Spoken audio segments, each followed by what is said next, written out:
1982 കരുണാകരൻ മന്ത്രിസഭയിൽ Mani sir ധനമന്ത്രിയായി. Mani sir ഉണ്ടെങ്കിൽ പിന്നെ ധനമന്ത്രി സ്ഥാനം മാണി സാറ് തരാതിരിക്കാൻ പറ്റില്ല. അതിപ്പോൾ കരുണാകരനാണേലും മാണി സാറിന് തരാതിരിക്കാൻ പറ്റില്ല.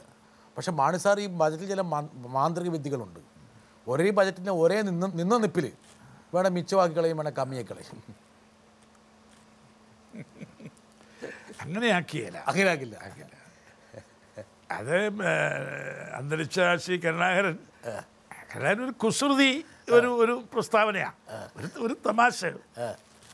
അപ്പം അതായത് ഈ പാർലമെൻറ്റിൽ നമ്മുടെ മന്ത്രിയായിരുന്ന പാർലമെൻറ്റിൽ നമ്മുടെ കേരളത്തിൽ നിന്നൊരു മന്ത്രി അദ്ദേഹം അവിടെ എന്തോ ഈ ഫിഗേഴ്സ് അറിയാൻ മിച്ച ബഡ്ജറ്റ് അവതരിപ്പിച്ചു.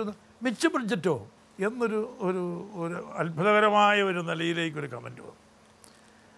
അപ്പോൾ കരുണാകരൻ കൊച്ചി ചെന്നിറങ്ങിയപ്പോൾ പത്രക്കാർ ചോദിച്ചു, ഇങ്ങനെ കേന്ദ്രമന്ത്രി പൂജാരി ഇങ്ങനെ പറഞ്ഞല്ലോ, മിച്ച ബഡ്ജറ്റ് അവതരിപ്പിച്ചോ, അതൊരു ഇടയില്ലല്ലോ എന്നൊരു നിലയിൽ പറഞ്ഞല്ലോ എന്ന് ചോദിച്ചു. അപ്പം കരുണാകരൻ പറഞ്ഞു മിച്ചമാകും കമ്മിയാകാമെന്ന്. അതൊരു തമാശയായിട്ട് പറഞ്ഞത്. പക്ഷേ എൻ്റെ ഭാരം കൂടി, പിന്നെ അത് കമ്മി ബഡ്ജറ്റ് അല്ലത് മിച്ചമാണ്, ഞാൻ പറഞ്ഞത് തന്നെയാണ് ശരി. 166 കോടി രൂപയുടെ മിച്ചമാണല്ലോ ഞാൻ അവതരിപ്പിച്ച മിച്ച ബഡ്ജറ്റ്. ശരിയെന്ന് സ്ഥാപിക്കേണ്ട ചുമതല എൻ്റേതായി വന്നു. ഞാൻ പിന്നെ റിസർവ് ബാങ്ക് അവിടെയാണല്ലോ കണക്ക് മുഴുവൻ, ട്രഷറിയിലെ അക്കൗണ്ട് മുഴുവൻ റിസർവ് ബാങ്കുമായിട്ടല്ലേ. ട്രഷറി അക്കൗണ്ട് മുഴുവൻ റിസർവ് ബാങ്കിലാണ് അക്കൗണ്ട്. അതിൻ്റെ അതോറിറ്റി എന്ന് പറയുന്നത് റിസർവ് ബാങ്കാണ്. അവരാണ് എല്ലാ സംസ്ഥാനങ്ങളിലെയും എല്ലാ ട്രഷറിയിലെയും കണക്ക് സൂക്ഷിക്കുന്നത് റിസർവ് ബാങ്കാണ്. ഞാൻ പിന്നെ റിസർവ് ബാങ്ക് ഗവർണറിൽ നിന്നും കറക്റ്റായിട്ടുള്ളതിൻ്റെ സ്റ്റേറ്റ്മെൻറ്റ് വാങ്ങി. സാഹസപ്പെട്ടു. യൂണിയൻ ഫിനാൻസ് മിനിസ്ട്രിയിൽ നിന്ന് ഞാൻ എഴുതി വാങ്ങി, ഇങ്ങനെ പ്രസ്താവന വന്നു, പൂജയുടെ പ്രസ്താവന കൊണ്ട് എനിക്ക് വലിയ ബുദ്ധിമുട്ടുണ്ടായിരിക്കുന്നു, ആക്ച്വൽ പൊസിഷൻ ഇന്നതാ, എനിക്കത് കൺഫേം ചെയ്തുകൊണ്ട് എനിക്ക് ലെറ്റർ തരണമെന്ന് പറഞ്ഞു. അങ്ങനെ റിസർവ് ബാങ്ക് ഗവർണറുടെ ലെറ്റർ കിട്ടി.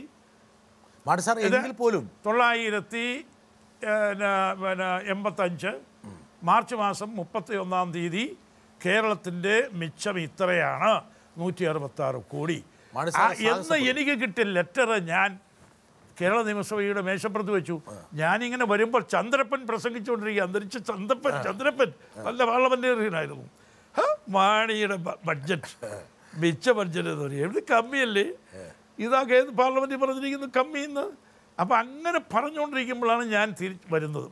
ഞാൻ ഈ രേഖയായിട്ടല്ലേ വരുന്നത്, ഗവർണറുടെ രേഖ എനിക്ക് കിട്ടി. ആ ഗർവിലാണ് ഞാനിങ്ങ് വരുന്നത്. കയറി വന്നു, അപ്പോൾ അദ്ദേഹം സംസാരിച്ചു, ഞാനെടുത്ത് വീശി മേശപ്പുറത്ത് വെച്ച്, ഇതാ ഗവർണറുടെ അതോറിറ്റേറ്റീവായിട്ടുള്ള സ്റ്റേറ്റ്മെൻറ്റ് ഇതാ.